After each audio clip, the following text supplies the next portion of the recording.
మీ ఇంట్లో మొదటి కోటీశ్వరుడు మీరే అవ్వాలనుకుంటున్నారా? ఈ ఫైనాన్షియల్ వెబినార్ లో ఇప్పుడే జాయిన్ అవ్వండి. సార్ రాంప్రసాద్ గారు నమస్తే సార్. నమస్తే అండి. రాంప్రసాద్ గారు ఒక 3 రకాల భయాల గురించి మాట్లాడుకుందాం ఇప్పుడు. భయాలు భూతాలు చెప్పండి. అంటే ఇది భూతాలకు సంబంధించిన భయం కాదు, ఇది డబ్బుతో కూడిన భయం ఇది. ఓకే చెప్పండి. సో మధ్య తరగతి వాళ్ళేమో ట్యాక్స్లకు భయపడిపోతుంటారు. ఇంత ఆదాయం వస్తుంది, ఇంత జీతం వస్తుంది, వచ్చినట్టేమో ట్యాక్స్లకు పోతుందని వాళ్ళ భయం ఉంటుంది. లోయర్ ఇన్కమ్ గ్రూప్ వాళ్ళు, అంటే పేదవాళ్ళ పరిస్థితి ఎలా ఉంటుందంటే ఇవాళ పూట గడిస్తే బాగున్నాం, రేపటి పరిస్థితి ఏందన్న భయంలో వాళ్ళు ఉంటారు. అయితే ఈ 2 భయాలు కాకుండా ఈ కోటీశ్వరులు ధనవంతులు వాళ్ళు దేనికి భయపడుతుంటారు? అసలు వాళ్ళ భయాలు దేని మీదకి వెళ్తుంటాయి? వాళ్ళు అసలు దేనికి భయపడాలో దానికి భయపడతారు. వీళ్ళిద్దరు దేనికి భయపడకూడదు దానికి భయపడతారు. ఓకే. కోటీశ్వరులు భయపడేది any ultra rich person. Ultra rich అంటే ఆడు ఒక క్లారిటీ వస్తుంది. ఆ క్లారిటీ ఏంటంటే నాకున్న మనీ నన్ను అవుట్లూ చేస్తుంది. I can't outlive your money. అంటే నేను పోయే లోపల డబ్బు ఖర్చు పెట్టాలని క్లారిటీ వచ్చేది కొంతమందికి. అంటే చాలామంది ఆ స్టేజ్లో ఉంటారు కానీ గుర్తించరు. అదొక పెద్ద ప్రాబ్లం. మెనీ పీపుల్ వాళ్ళకి ఈ రోజు వరకు ఉన్న కూడబెట్టిన ఆస్తులు అవే వాళ్ళని దాటి బ్రతుకుతాయి కానీ వీళ్ళు వాటిని దాటి బ్రతకలేరు. యాక్చువల్గా జీవితకాలం ఖర్చు పెట్టడం మొదలుపెట్టినా ఆడుకున్న ఆస్తులు ఖర్చు పెట్టలేరు అన్న విషయం గుర్తించరు. అది గుర్తించిన వ్యక్తి దేనికి భయపడతాడంటే తన యొక్క ఆరోగ్యానికి భయపడతాడు. హెల్త్ గురించి. Health fear is the biggest fear for the ultra rich and rich people. ఎందుకంటే ఆరోగ్యంగా ఉంటే తప్ప చూడలేడు కదా అదంతా. అది ఎగ్జాక్ట్లీ. కానీ యాక్చువల్గా ఆ హెల్త్ గురించి భయపడాల్సింది middle class and lower class. వీళ్ళు అప్గ్రేడ్ అవ్వాలి కదా ఆ క్లాస్కి. అవ్వాలంటే మేజర్ రోల్ పోషించేది వీళ్ళ హెల్తే. హెల్త్ ఇది బిగ్గెస్ట్ వెల్త్. నేను చెప్తా ప్రతి క్లయింట్కి, నెట్వర్క్ చెప్పాక 4 crores 6 crores వస్తుంది కదా, ఈ పక్కన 0 పెట్టినా 60 crore 40 crore అయినా హెల్త్ లేకపోతే ఇట్ ఇస్ నథింగ్. అంతే కదా. హెల్త్ ఇది బిగ్గెస్ట్ వెల్త్. 100 కోట్ల ఆస్తుండి కూడా మంచాన పడి ఉంటే ఆ హెల్త్ని కాపాడుకోవాలి. They spend lot of money rich people on their health. ఈ middle class and lower class వాళ్ళకి మనం చెప్తే, అంటే మనం కూడా మిడిల్ క్లాస్, వీళ్ళని సపరేట్ చేయట్లేదు, మనం మిడిల్ క్లాస్కి చెప్తే మనం కూడా మిడిల్ క్లాస్. మనం అంటాము హెల్తే కదా లైట్ తీసుకుంటాం. ఆ హెల్త్ పోతే ఇంకేం చేయలేం. వాళ్ళు ఏమో అన్ని కోట్లు సంపాదించాక హెల్త్ మీద ఫోకస్ చేస్తారు. మనం హెల్త్ మీద ఫోకస్ చేయం, హెల్త్ ఇన్సూరెన్స్కి డబ్బులు పెట్టం. యాక్చువల్గా పెట్టే స్థోమత మన దగ్గర ఉండదు. రీసెంట్గా one of the top most celebrity he's touching 65 health insurance కావాలని మన దగ్గరికి ఏదో సమూహం అప్రోచ్ అయ్యారు. అయితే 3 crores ఇద్దామంటే లేదు నాకు ఒక 6 to 10 crore కావాలంటే, లేదు సార్ ఇవ్వలేమంటే, లేదు సరిపోదు కదా నాకు గ్లోబల్ కవర్ కావాలి, 3 crores 6 crores సరిపోదు. మా కజిన్కి ఫుడ్ పాయిజన్ అయితే 80 లక్షలు అయింది మొన్న బిల్లు. లక్కీ ట్రావెల్ ఇన్సూరెన్స్లో అక్కడ కవర్ అయిపోయింది. యుఎస్లో ఫుడ్ పాయిజన్ అయితే 80 లక్షలు అయిందంట. వాళ్ళ కజిన్ ట్రావెల్ చేస్తే ట్రావెల్ ఇన్సూరెన్స్లో కవర్ అయిపోయింది, వచ్చేసింది హ్యాపీగా. సంతకం పెట్టి బయటకు వచ్చేసింది. సో నాకు అది చూసాక అర్థమైంది 3 కోట్లు కాదు కదా 6 కోట్లు కావాలి. ఇండస్ట్రీలో ఆఫర్ చేయట్లేదు, అందరూ ఆఫర్ చేయట్లేదు, కొందరు చేస్తున్నారు. ఇంకా అంతకంటే లేదు, 6 crores మించి లేదు. నాకు కావాలంటాడు ఆయన. అంటే ఆయన ఫియర్ ఏంటి అర్థమైంది మీకు? ఆ ఫియర్ ఉండాల్సింది ఎవరికి? వాళ్ళకు ఉండదు. ఎవరికి ఉండకూడదు వాళ్ళకు ఉంటుంది.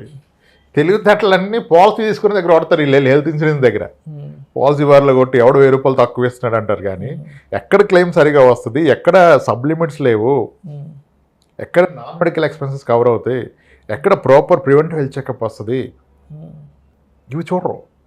అది కాబట్టి డిఫరెన్స్ ఏంటంటే బిగ్గెస్ట్ ఫియర్ ఎవరికైనా ఉండాల్సింది హెల్త్. కానీ అది మీరు అన్నట్టుగా రిచ్ పీపుల్లోనే ఉంది. కింద వాళ్ళు ఆ ఫియర్ లేదు, ఆ ఫియర్ ఉండదు. That's the. అంటే మీ లైఫ్లో బిగ్గెస్ట్ ఎనిమీ ఎవడంటే నేను హెల్త్ అని చెప్తే ఎవరికైనా. ఒకడు కొడితే లెగ్స్ కొట్టచ్చు, ఒకడు కొడితే ఎంత బలహీనైనా లెగొచ్చు, లెగ్స్ ఒక దెబ్బ వేసే ప్రయత్నం చేయొచ్చు. కానీ హెల్త్ కొడితే ఎవరు లేస్తాడు సార్? అంతే, ఎవరు లేస్తాడు? దానికి పేదవాడు, మధ్యతరగతి వాడు, కోటీశ్వరుడు, అపర కుబేరుడు అన్న తారతమ్యాలు అనారోగ్యానికి ఉండవు కదా. ఇన్సూరెన్స్ అంటే ధైర్యాన్ని కొనుక్కోవడం సార్, ఏదో కాదు, ప్రొడక్షన్ కాదు, ధైర్యాన్ని కొనుక్కోవటం. కోవిడ్ టైంలో I still remember one of my client come friend, close ఫ్రెండే, ఆడు ఫోన్ చేసి ఒక హాస్పిటల్లో ఉండి రెమెడీస్వేర్ ఎక్కింది, వాయిస్ అంతా చేంజ్ అయిపోయింది. నన్ను అడిగిన ప్రశ్న ఏంటంటే, అరే రామ్ మనది టర్మ్ ఇన్సూరెన్స్ ఇన్ఫోర్సే ఉంది కదరా, నాకు ఏమైనా అయితే వస్తుంది కదరా అన్నాడు. అంటే వాడు భయం ఎక్కడి దాకా వెళ్ళిపోయింది చూసారా. నాకేమన్నా అయితే నేను ఫ్యామిలీకి ఏం చేశానన్న ఆలోచన వచ్చింది బెడ్ మీద ఉన్నప్పుడు. అప్పుడే కదా అన్నీ గుర్తొస్తాయి. అప్పుడు భయపడితే మనిషి పోతాడు. అప్పుడు ధైర్యం ఇచ్చేది ఏది, నీకున్న ఇన్సూరెన్స్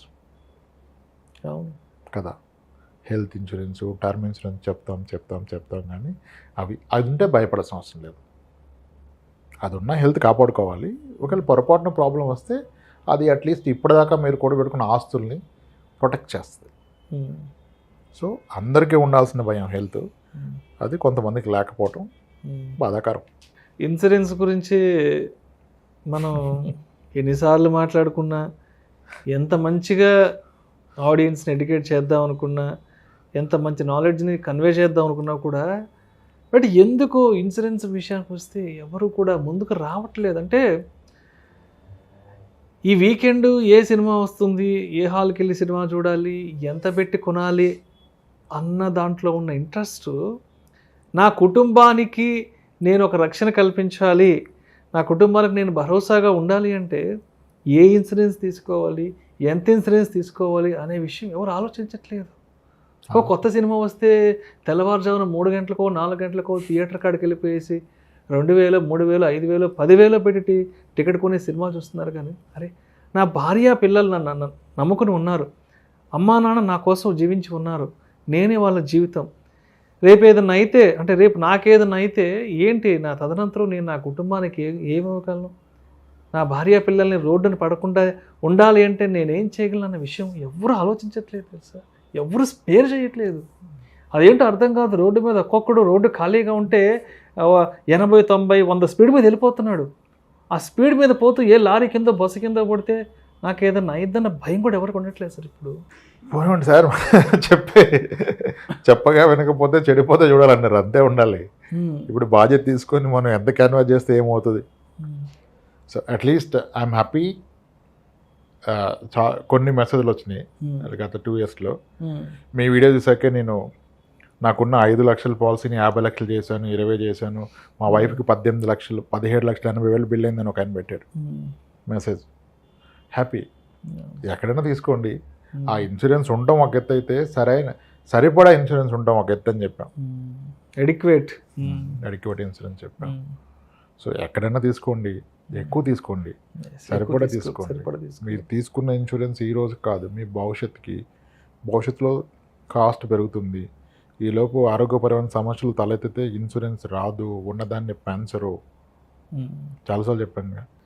ఫుడ్ పాయిజన్కి 80 లక్షలు అంట.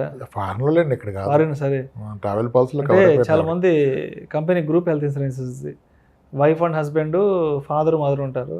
2 lakhs, 3 lakhs అంటే 2 లక్షలు 3 లక్షలు నలుగురికి గ్రూప్ ఇన్సూరెన్స్ తీసేసుకుంటే, అంటే 2 లక్షలు 3 లక్షలు అనేది హాస్పిటల్కి వెళ్ళినా 2-3 గంటలు అయిపోద్దేమో.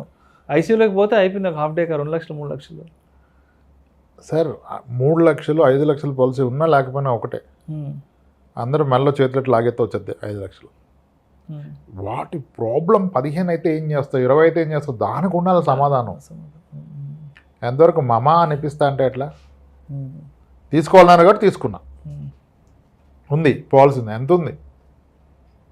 ఎంత ఉంది అది చెప్పాలి కదా సార్. తక్కువ ప్రీమియం ఉండేది కావాలి సార్, తక్కువ ప్రీమియం, తక్కువలో అయిపోవాలి. తక్కువ ప్రీమియం ఉండేది పనికిరాంది కావాలి మనకి. అదే కాదు, ఏది బెస్ట్ అనే ప్రశ్న లేదు, అంటే తక్కువలో అనేది ప్రశ్న. మనం దీని గురించి ఎంత మాట్లాడుకున్నా మనకి ఆయాసం వచ్చేస్తుంది, కానీ చూసే వాళ్ళకి ఆవేశం వస్తుంది, మాట్లాడే మనకు ఆయాసం వస్తుంది.